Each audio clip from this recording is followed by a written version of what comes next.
Hi viewers, மீண்டும் விட்ஸ் and review Tamil channel மூலமாக உங்களை சந்திக்கிறதுல பெருமகிழ்ச்சி அடைகிறேன். இந்தியன் கார் மார்க்கெட்ல கடந்த ஒரு வாரத்துல கார்கள் பற்றிய செய்திகள் என்னென்ன வந்திருக்கு அப்படிங்கறத நம்ம இப்ப டீடைலா பார்க்க போறோம். இப்போ அந்த செய்திகளை பார்க்கலாம். இதுல முதலாவது நியூஸ்ங்கிறது மிக முக்கியமான ஒரு காரை பத்தின நியூஸ். அதாவது மாருதி சுசுகியோட ஜிம்னிங்கிற காரை பத்தின நியூஸ். 2020 ஆட்டோ எக்ஸ்போல இந்த காரை அவங்க ஷோகேஸ் பண்ணியிருந்தாங்க.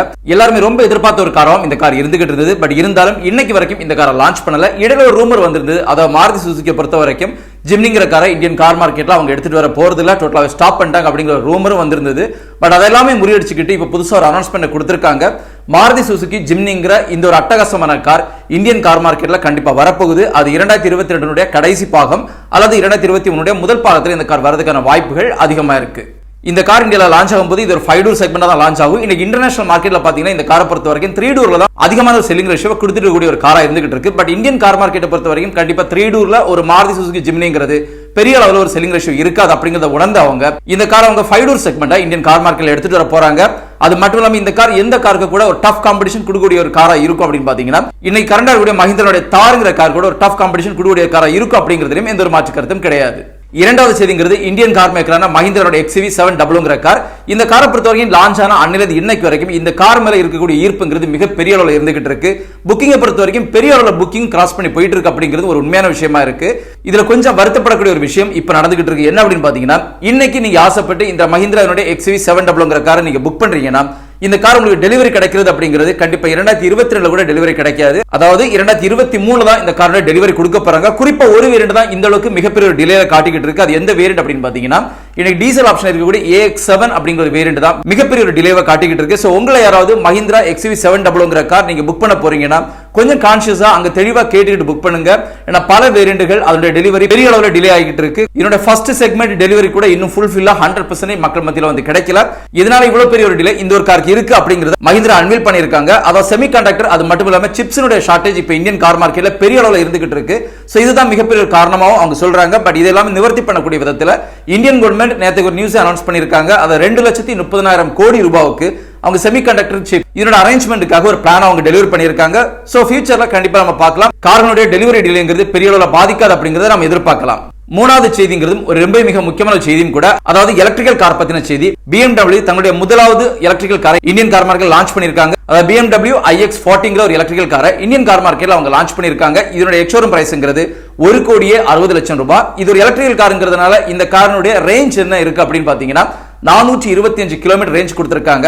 அதாவது இந்த காரை நீங்க 100% சார்ஜ் பண்ணிக்கிட்டீங்கன்னா இந்த காரை பொறுத்த வரைக்கும் 425 கிலோமீட்டர் உங்களால டிராவல் பண்ணிக்க முடியும்.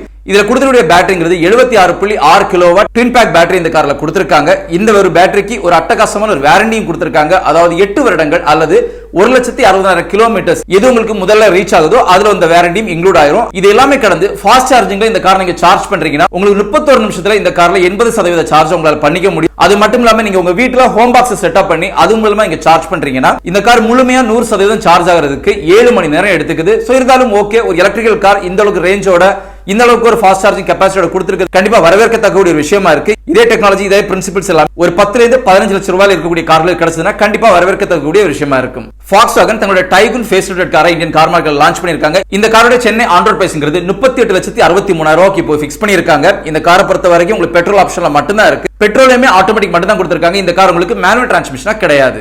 அஞ்சாவது மிக முக்கியமான செய்திங்கிறது மாருதி சுசுகியோட Ertigaங்கிற கார் பத்தின ஒரு செய்தி. Ertiga கார் பத்தி நமக்கு நல்லாவே தெரியும். ஒரு 7 சீட்டர் செக்மென்ட்ல இருக்கக்கூடிய கார். இன்னைக்கு இந்தியன் கார் மார்க்கெட்ல எத்தனை 7 சீட்டர் கார்கள் இருக்குதோ இந்த எல்லா கார்லயுமே பாத்தீங்கன்னா மிகப்பெரிய ஒரு செல்லிங் ரேஷியோ கொடுத்துட்டு காரம் இந்த கார் இருந்துகிட்டு இருக்கு. இந்த Ertiga கார்ல 2022ல அவங்க ஃபேஸ்லிஃப்டட் எடிஷன் கொடுக்க போறாங்க. இந்த ஃபேஸ்லிஃப்டட் எடிஷனை பொறுத்த வரைக்கும் பெரிய அளவான சேஞ்சஸ் இருக்கிறதுனா வாய்ப்புகள் கிடையாது. இந்த காரோட எக்ஸ்டீரியர் இன்டீரியர் ரெண்டுலயுமே கொஞ்சம் காஸ்மெட்டிக் அப்டேட் மட்டும் தான் கொடுக்க போறாங்க. இன்ஜின் டிரான்ஸ்மிஷன் எந்த ஒரு சேஞ்சஸும் கிடையாது. சோ உங்களை யாராவது ஒரு Ertiga கார்ல ஒரு காஸ்மெட்டிக் அப்டேட்டோட ஒரு லேட்டஸ்டான வெர்ஷன் வேணும்னு பாக்குறீங்கன்னா கொஞ்சம் வெயிட் பண்ணி 2022 ஒரு மிட் செக்மென்ட்ல இந்த காரை எடுத்துக்கலாம். பட் அதே நேரத்துல ஒரு கேள்விக்குறி இருக்கு. ஆல்ரெடி மாருதி சுசுகி அனௌன்ஸ் பண்ணிருக்காங்க அவங்களுடைய எல்லா கார்களுக்குமே 5 ல இருந்து 15% வரைக்கும் இந்த காரோட பிரைஸ் ரேஞ்ச கூட்ட போறாங்க. சோ இதன் மூலமா 2022 Ertiga கார்லயுமே உங்களுக்கு ஒரு 7 ல இருந்து 8% இப்ப கரண்டா இருக்கக்கூடிய பிரைஸ் ரேஞ்சில இருந்து கூடுறதுக்கான வாய்ப்புகள் அதிகமா இருக்கு.